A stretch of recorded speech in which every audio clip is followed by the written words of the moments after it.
Hulle sê, sien is glo.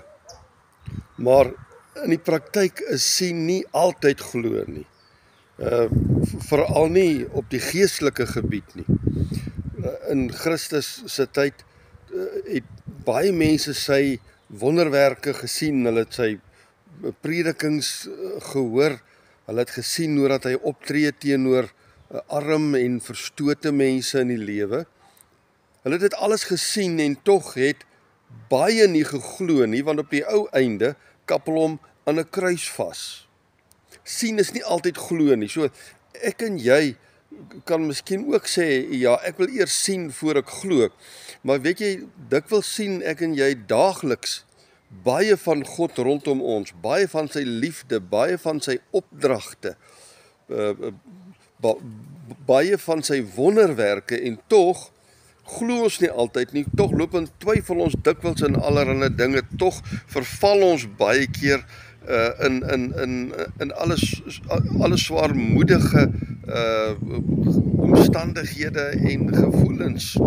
Sien is nie altyd glo nie, en dit is nogal baie jammer, want in die Bybel word geloof ook vir ons beskryf as iets wat nie sien nodig het nie. Hebreërs 11 vers 1 sê, om te glo is om seker te wees van die dinge waarop ons hoop, dinge wat ons hoop en glo gaan gebeur, veral wanneer ons bid en vra daarvoor.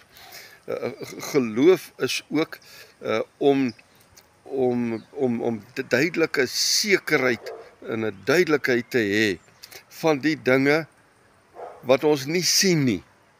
Christus het ook na sy kruisiging, het hy ons vir ou Thomas laat nader kom en gesê, nou toe kom steek dan nou maar jou vingers in my wonde, kom pynig my maar 'n bietjie verder, sodat jy tog kan glo. Maar hy het ook gesê, gelukkig, geseënd is die wat nie gesien het nie en tog glo. Maar verwag die Bybel, verwag God van my en vir jou, om net doodeenvoudig blindelings alles te glo wat daar geskryf word, alles wat oor hom gesê word. Ek dink nie heeltemal so nie. Christus het geweet, mense wil net dinge sien, hulle wil net klomp goed ervaar, en dan gaan hulle hom anyway kruisig. Nogtans het hy baie wonderwerke voor hulle gedoen.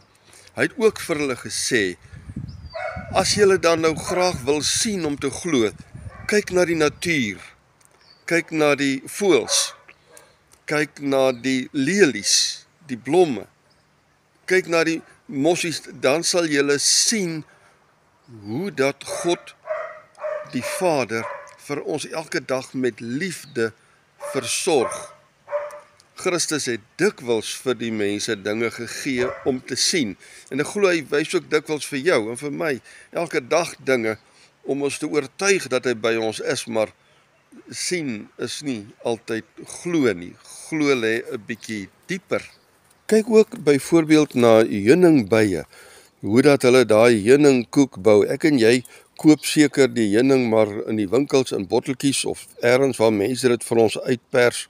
Min van ons gebruik of hanteer seker nog heuningkoeke in ons lewe, maar het jy al opgelet hoe lyk daai heuningkoek?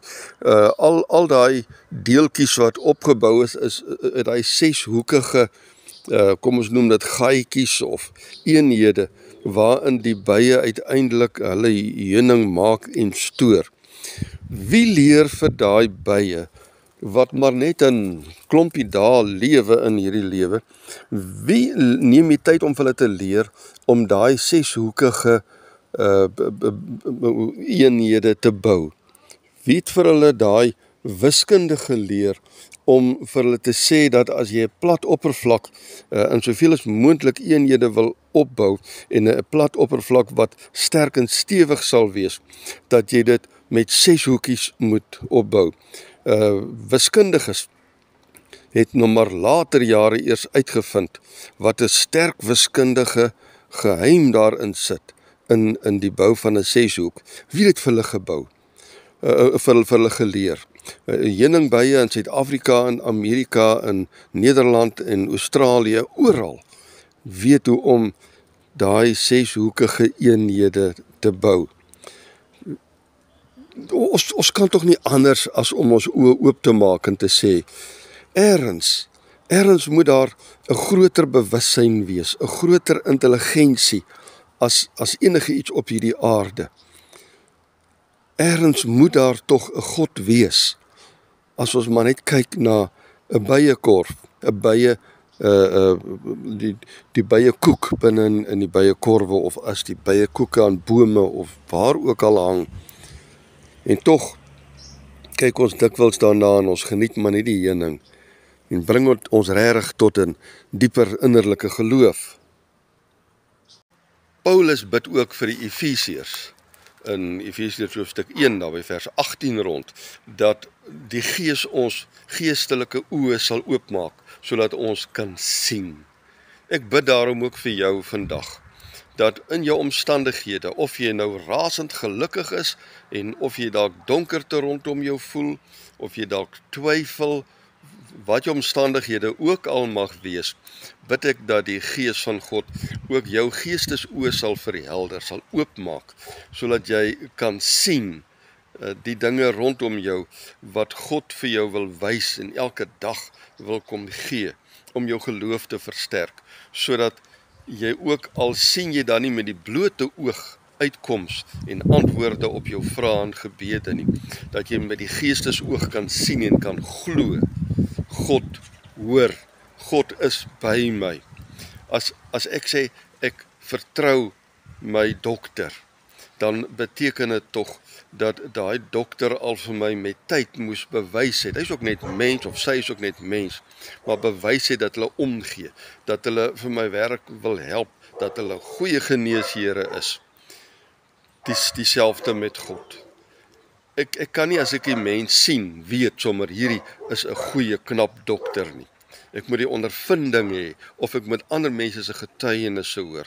Ek en jy lewe in 'n wêreld waar mense getuig van God. Ons lewe in 'n wêreld waar God soos 'n goeie dokter gereeld vir ons kom aanraak, vir ons uit situasies kom help. Jy kan nou terugdink in jou lewe en sien hoe getrou God die hele tyd was in jou lewe. Mag God dan regtig vandag jou oë oopmaak, sodat jy vir hom in alle omstandighede diep kan vertrou. Al sien jy nie in die wêreld rondom jou dat dinge lyk soos wat jy graag wil hê dit moet lyk nie. Die Here seën jou daarmee. Die Here gee jou die krag. Dis wat ek vir jou bid. En ek bid ook dat hy jou geestesoë sal oopmaak, sodat jy kan sien en glo.